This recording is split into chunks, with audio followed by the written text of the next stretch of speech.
दोस्तों, Saraswati groups of colleges के इस डिजिटल प्लेटफॉर्म पे आप सभी का स्वागत है। जैसा कि आप लोगों को पता है, हम लोग शिक्षा शास्त्र विषय का चैप्टर वाइज अध्ययन कर रहे हैं। उसी के अंतर्गत हम लोगों का आज का जो अगला यूनिट है वह है यूनिट 3। ठीक है, यूनिट 3 के बारे में आज हम लोग अध्ययन करेंगे। इसी के अंतर्गत जो हम लोगों का टॉपिक है वह है शिक्षा के अभिकरण। ठीक है, क्या है? शिक्षा के अभिकरण, जिसे अंग्रेजी में एजेंसी ऑफ एजुकेशन के नाम से जाना जाता है। यानी कि हम लोग ये जानेंगे कि जो शिक्षा का अभिकरण है, अभिकरण होता क्या है, अभिकरण का तात्पर्य क्या है। ठीक है, तो ये जो अभिकरण शब्द है इसे अंग्रेजी में एजेंसी कहा जाता है। क्या कहा जाता है? एजेंसी। ठीक है, अब इस एजेंसी शब्द की उत्पत्ति लैटिन भाषा के एजेंट शब्द से मानी जाती है। किस शब्द से मानी जाती है? एजेंट शब्द से मानी जाती है, जिसका शाब्दिक अर्थ कोई व्यक्ति या वस्तु या संस्था से माना जाता है। किससे माना जाता है? संस्था से माना जाता है। यानी कि क्या है? ये शाब्दिक अर्थ है। क्या है? शाब्दिक अर्थ। यानी कि एजेंसी का तात्पर्य किससे है? किसी व्यक्ति, वस्तु या संस्था से है, जिस के द्वारा हम किसी भी प्रकार के कार्यों को करते हैं, है ना। अभिकरण को अगर जो हम सामान्य या सरल भाषा में समझे तो इसे हम साधन के रूप में जानते हैं। किसके रूप में जानते हैं? साधन। साधन क्या होता है? माध्यम। क्या होता है? माध्यम। यानी कि हमें किसी भी प्रकार का कोई भी लक्ष्य, उस लक्ष्य को प्राप्त करने में जिस भी वस्तु, व्यक्ति या संस्था का हम प्रयोग करते हैं, यानी कि जिस भी माध्यम का हम प्रयोग करते हैं और उस माध्यम के द्वारा हम अपने लक्ष्यों की प्राप्ति कर लेते हैं, वही क्या कहलाता है? साधन कहलाता है। क्या कहलाता है? साधन कहलाता है, या उसे ही हम क्या कहते हैं? अभिकरण कहते हैं। ठीक है, लेकिन हमारा टॉपिक क्या है? शिक्षा का अभिकरण। क्या है? शिक्षा का अभिकरण। यानी कि सीधे सीधे यहाँ पे बात किसकी की जा रही है? शिक्षा की बात की जा रही है। यानी कि शिक्षा प्राप्त करने में जिन भी माध्यमों, साधनों या अभिकरणों का हम प्रयोग करते हैं, या व्यक्ति या वस्तु या संस्था का प्रयोग करते हैं, वही जो अभिकरण होते हैं वही क्या कहलाते हैं? शिक्षा के अभिकरण कहलाते हैं। क्या कहलाते हैं?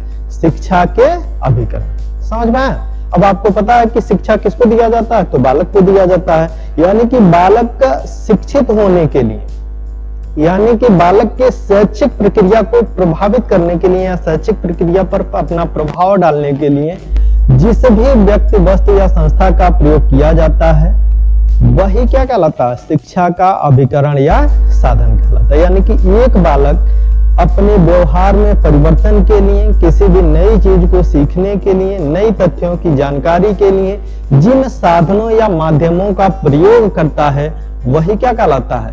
शिक्षा का अभिकरण कहलाता है। समझ में आया होगा आप लोगों को?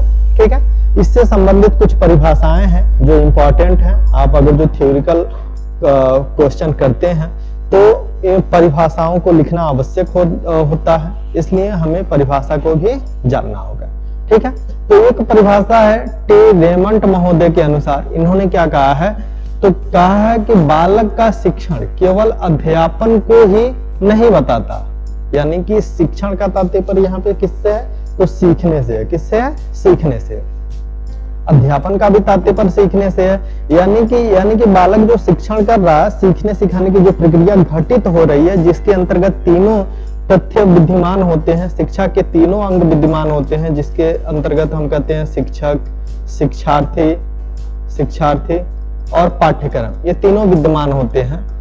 ठीक है, अब जब इन तीनों के माध्यम से कोई भी प्रक्रिया घटित होती है, यही प्रक्रिया क्या कहलाती है? यही प्रक्रिया शिक्षण कहलाती है। क्या कहलाती है?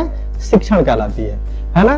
तो यह केवल शिक्षण को ही, अध्यापन ही नहीं बताता। यानी कि शिक्षण करने के द्वारा, शिक्षण के माध्यम से अगर जो किसी भी चीज को सीखते हैं, बस वही अध्यापन नहीं है, बल्कि जिन साधन के द्वारा मानव कुछ भी सीखता है वही उसका क्या कहलाता है? शिक्षण कहलाता है। यानी कि किसी भी तथ्य के द्वारा, किसी भी वस्तु के द्वारा, किसी भी साधन के द्वारा अगर जो व्यक्ति या मानव प्राणी जो कुछ भी सीखता है वही उसका साधन या अभिकरण कहलाता है। क्लियर है?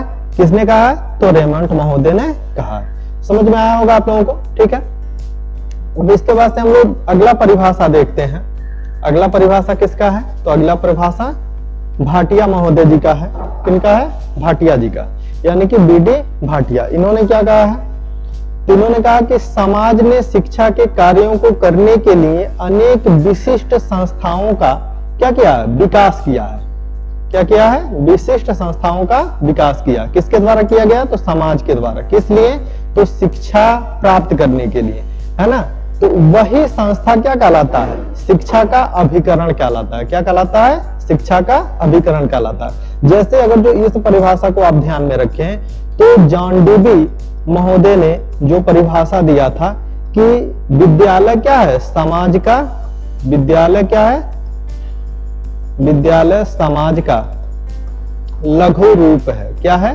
लघु रूप है।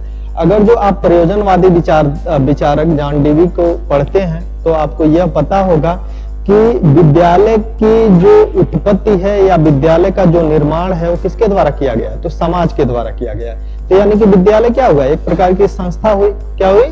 संस्था हुई। और इस संस्था को निर्मित करने वाला कौन है? तो समाज है, जो इसमें भाटिया जी के परिभाषा में आपको दिख रहा है ना।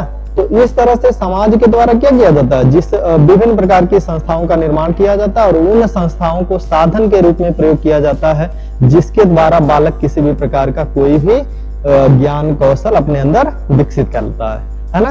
ये सभी तथ्य क्या कहलाते हैं? शिक्षा के साधन कहलाते हैं। किसके द्वारा बोला गया है?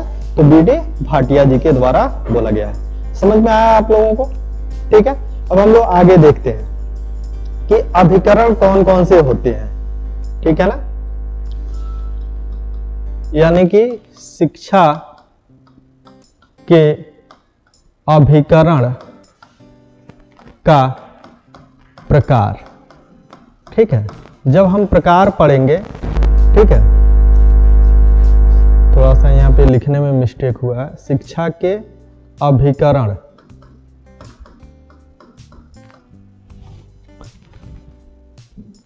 के प्रकार। जब प्रकार की बात की जाएगी तो इसमें देखा जाएगा कि इनको मुख्यतः दो रूपों में बांटा गया। कितने रूपों में बांटा गया? दो रूपों में। सबसे पहला मुख्य अभिकरण। मुख्य अभिकरण, अभिकरण को हमेशा आपको ध्यान में रखना है। अभिकरण का तात्पर्य किससे है? साधन से है। और दूसरा जो है वह है अन्य अभिकरण। अन्य अभिकरण या साधन। जब आप मुख्य अभिकरण और अन्य अभिकरणों के बारे में जानेंगे तो मुख्य अभिकरणों को तीन भागों में बांटा गया। कितने भागों में बांटा गया? तीन भागों में बांटा गया। सबसे पहला जो अभिकरण है वो क्या है? तो औपचारिक अभिकरण। औपचारिक अभिकरण, ठीक है। और दूसरा जो अभिकरण है वो क्या है? अनौपचारिक अभिकरण, है ना। और तीसरा जो है वो क्या है? निरौपचारिक। निरौपचारिक अभिकरण, है ना। इस अभिकरण को एक अन्य नाम से भी जाना जाता है, गैर अनौपचारिक अभिकरण। ठीक है, यह भी कहा जाता है। ठीक है, अब अन्य अभिकरण के अंतर्गत, ठीक है, कई आते हैं जिसमें व्यक्ति एवं वस्तु, व्यक्ति एवं वस्तु एक अभिकरण के रूप में होते हैं। ठीक है, एक होते हैं व्यावसायिक, व्यवसायिक एवं अव्यावसायिक, अव्यावसायिक। ठीक है, और अगला जो होता है वह होता है सक्रिय एवं निष्क्रिय, निष्क्रिय अभिकरण। इस तरह से आपने क्या देखा कि इन अभिकरणों को कितने भागों में बांटा गया? दो भागों में बांटा गया। अब ये जो मुख्य अभिकरण है कितने भागों में है? तो तीन भागों में, ठीक है ना। अब इसी के अंतर्गत आप अगर जो देखते हैं तो अन्य अभिकरणों में भी हम कितने प्रकार पढ़ रहे हैं? तो 3 प्रकार पढ़ रहे हैं। कितने प्रकार पढ़ रहे हैं? 3 प्रकार पढ़ रहे हैं। अब इन सबको हम लोग अलग अलग करके पढ़ेंगे, ठीक है। सबसे पहला जो है औपचारिक अभिकरण, इसे अंग्रेजी में फॉर्मल एजेंसी भी कहा जाता है। क्या कहा जाता है? Formal agency. यहीं पे आपको याद आ रहा होगा कि शिक्षा के प्रकार आप पढ़ते हैं तो शिक्षा के प्रकार भी मुख्यतः 3 होते हैं। एक औपचारिक शिक्षा, दूसरा अनौपचारिक शिक्षा और तीसरा निरौपचारिक या गैर अनौपचारिक शिक्षा।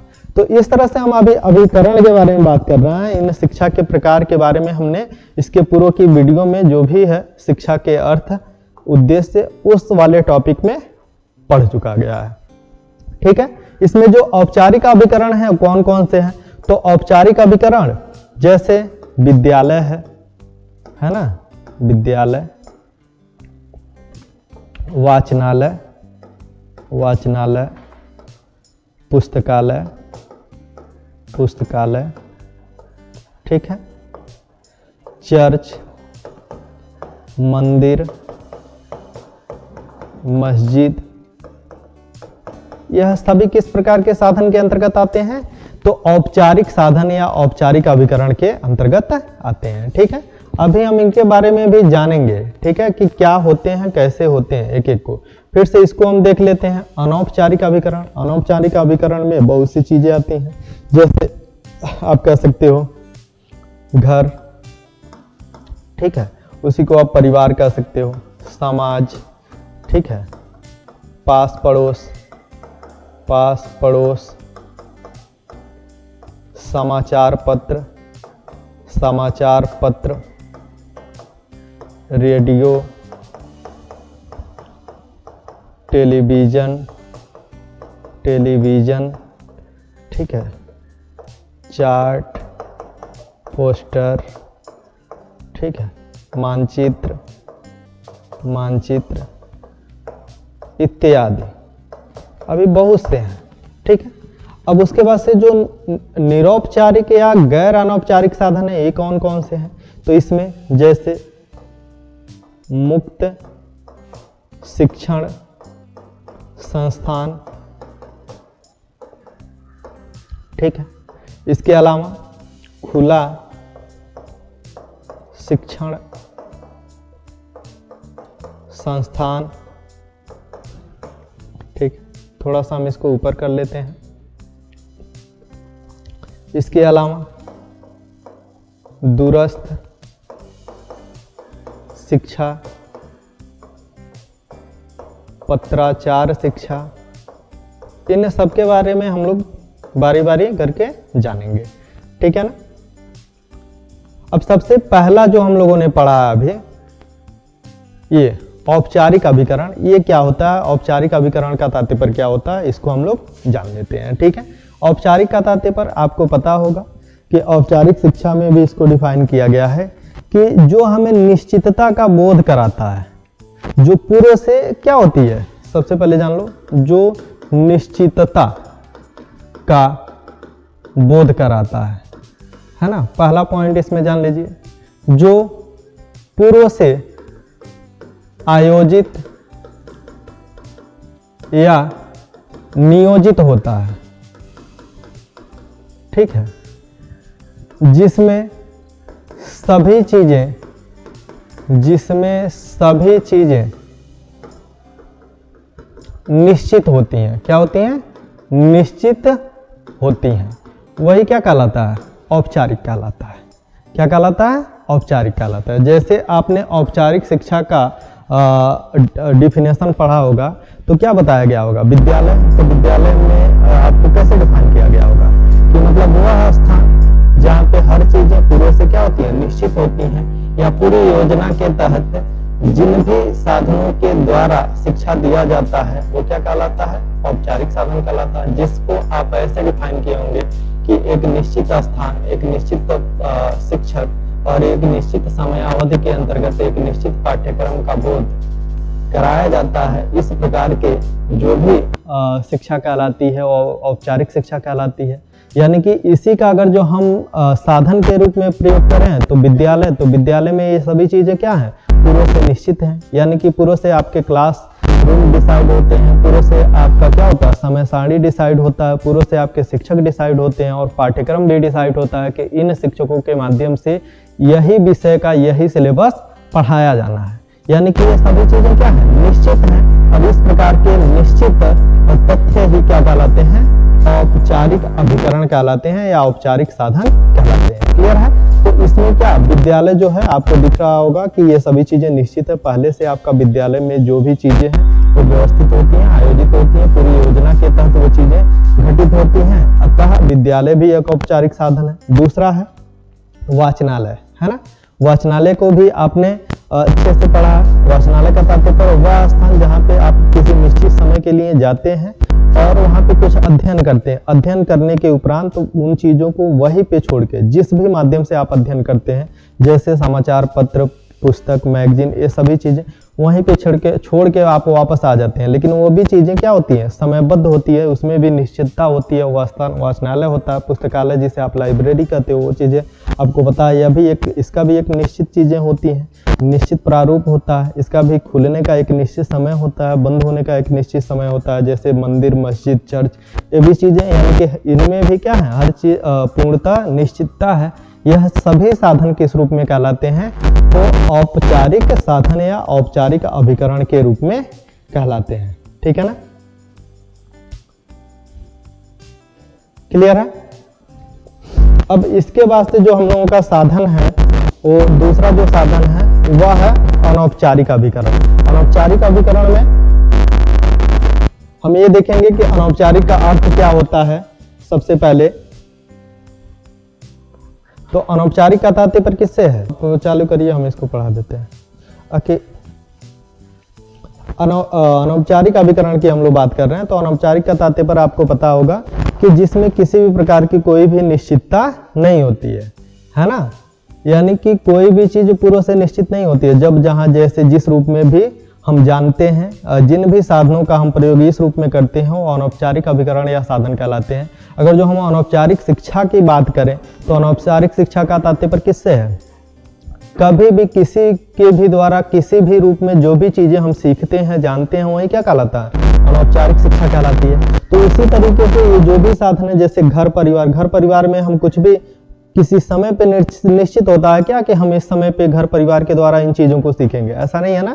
हम कभी भी कोई भी चीज़ें अपने घर के परिवार के सदस्यों के द्वारा हम कभी भी किसी भी रूप में सीखते रहते हैं, उसका कोई भी निश्चितता नहीं होती है। उसी तरीके से समाज में हम विभिन्न प्रकार के तथ्यों को बिना समय के कभी भी किसी भी रूप में सीखते जानते रहते हैं। पास पड़ोस समाचार पत्र हम कभी भी पढ़ते हैं, उसका कोई एक निर्धारित समय नहीं है कि हमको इसी टाइम पे पढ़ना है। अपने समय अनुसार हम समाचार पत्र पढ़ते हैं। जब हमारे पास समय होता है तब हम पढ़ते हैं, जब हमारे पास समय होता है तब हम रेडियो, टेलीविजन, चार्ट, पोस्टर, मानचित्र इत्यादि तथ्यों के आधार पर हम कोई भी चीज जानने का प्रयास करते हैं। यह सभी जो साधन होते हैं, ये सभी साधन अनौपचारिक साधन के अंतर्गत आते हैं। ठीक है, अगला है निरौपचारिक अभिकरण या गैर अनौपचारिक अभिकरण। निरौपचारिक या गैर अनौपचारिक अभिकरण का तात्पर्य किससे है कि वह साधन जिसमें ये दोनों चीजें इंक्लूड हैं, यानी कि औपचारिक और अनौपचारिक, यानी कि औपचारिकता भी होती है, अनौपचारिकता भी होती है। इसके बीच की जो कड़ी होती है वही क्या कहलाती है, निरौपचारिक कहलाती है।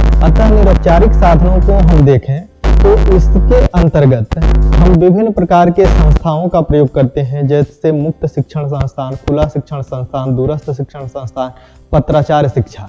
यह वह शिक्षा व्यवस्था है या वह साधन है जिसमें बालक औपचारिक रूप से इनरोल होकर अनौपचारिक रूप से शिक्षा प्राप्त करता है। औपचारिक रूप से इनरोल होकर अनौपचारिक रूप से शिक्षा प्राप्त करने का तात्पर्य क्या है कि निश्चित रूप से वह किसी भी क्लास के पाठ्यक्रम में प्रवेश लेता है, लेकिन अपने समय अनुसार उन पाठ्य वस्तुओं को क्या करता है, पढ़ाई करता है, और पढ़ाई करके उसके बारे में जानकारी प्राप्त करता है। इस प्रकार के जो संस्थान होते हैं, इन संस्थानों को हम मुक्त शिक्षण संस्थान, खुला शिक्षण संस्थान, दूरस्थ शिक्षण संस्थान या पत्राचार के नाम से, इनको हम आगे के क्लास में आपके टॉपिक में दिया है, इनको आगे के क्लास में एक एक को खूब अच्छे से जानेंगे। ठीक है, तो अब इसके बाद से हम लोगों का बचा दूसरा अन्य अभिकरण। इसके बारे में हम लोग अगले वीडियो में जानेंगे। तब तक के लिए आप सभी को